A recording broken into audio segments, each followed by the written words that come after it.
Dalam nama Bapa dan Putra dan Roh Kudus. Amin. Allah yang berbelas kasih, sabdamu adalah terang dan pelita hidup kami. Bimbinglah kami oleh Roh Kudusmu. Amin.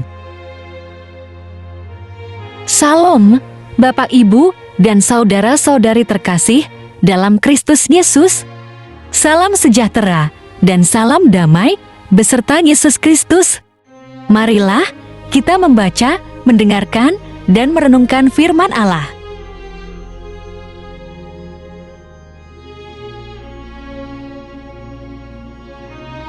Tuhan bersamamu dan bersama rohmu. Inilah Injil suci menurut Lukas. Beberapa waktu kemudian, berangkatlah Maria dan langsung berjalan ke pegunungan menuju sebuah kota di Yehuda. Di situ, ia masuk ke rumah Zaharia dan memberi salam kepada Elisabet. Dan ketika Elisabet mendengar salam Maria, melonjaklah anak yang di dalam rahimnya, dan Elisabet pun penuh dengan Roh Kudus.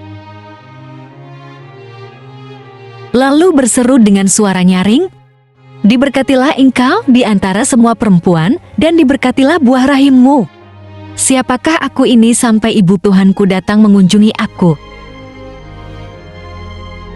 Sebab sesungguhnya, ketika salammu sampai kepada telingaku, anak yang di dalam rahimku melonjak kegirangan. Dan berbahagialah ia yang telah percaya, sebab apa yang dikatakan kepadanya dari Tuhan akan terlaksana." Demikianlah sabda Tuhan. Terpujilah Kristus. Bapak, Ibu, dan saudara-saudari terkasih dalam Kristus Yesus. Thomas Aquinas, seorang pujangga gereja, pernah menulis begini, "Sebagai wakil seluruh kodrat manusia, Maria mengucapkan perkataan ya kepada Tuhan. Oleh ketaatannya, ia menjadi Hawa baru, menjadi bunda orang-orang hidup. Karena hidupnya yang suci dan ketaatannya, Maria mendapat rahmat yang luar biasa. Oleh karena itu, gereja memberinya berbagai penghormatan dan gelar yang sangat istimewa. Maria tentu lebih rendah tingkatannya dari Allah. Namun dari antara semua manusia ia dihormati sebagai pribadi yang lebih tinggi dari siapapun. Pujian merupakan salah satu elemen inti devosi kepada Maria. Kitab suci sendiri mencatat pujian Elisabet dan anak dalam rahimnya sebagai pujian paling pertama bagi Maria. Diberkatilah engkau di antara semua perempuan, dan diberkatilah buah rahimmu. Bapak, Ibu, dan saudara-saudari terkasih dalam Kristus Yesus. Santo Chrysostomus menulis, "Sungguh pantas dan wajarlah kami memuji Dikau, Bunda Allah yang amat kudus, suci murni dan Bunda Tuhan kami. Kami menghormati Engkau melebihi kerubim dan serafim. Engkau yang tanpa kehilangan keperawananmu melahirkan sabda Tuhan, Engkaulah sungguh-sungguh Bunda Allah." Kita tidak hanya cukup sampai pada sikap kagum dan memuji Maria karena karya agung Allah dalam dirinya, tetapi hendaknya mencontoh Maria sebagai cita dalam hal iman, cinta kasih yang sempurna dengan Kristus.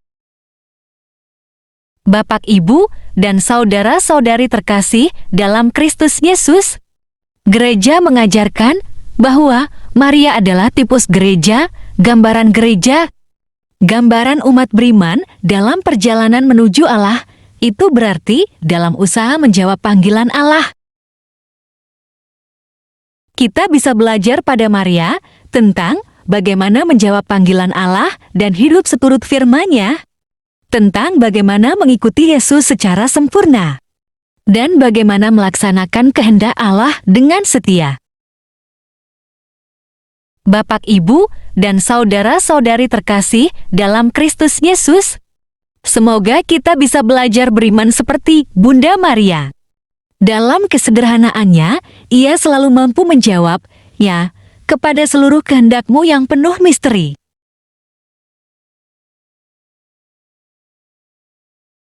Marilah berdoa. Allah Bapa, sumber pengharapan. Engkau telah mengikat perjanjian dengan semua orang melalui Yesus Kristus yang terurapi. Semoga kami selalu berpegang teguh pada Dia dan berkembang menjadi umat yang patuh setia. Dengan perantaraan Yesus Kristus, Putra-Mu, Tuhan kami, yang bersama Dikau, dalam persekutuan Roh Kudus, hidup dan berkuasa, Allah sepanjang segala masa.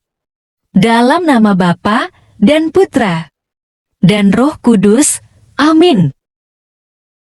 Terima kasih telah mendengarkan dan merenungkan firman Allah. Jangan lupa subscribe dan aktifkan loncengnya. Terima kasih Tuhan Yesus memberkati.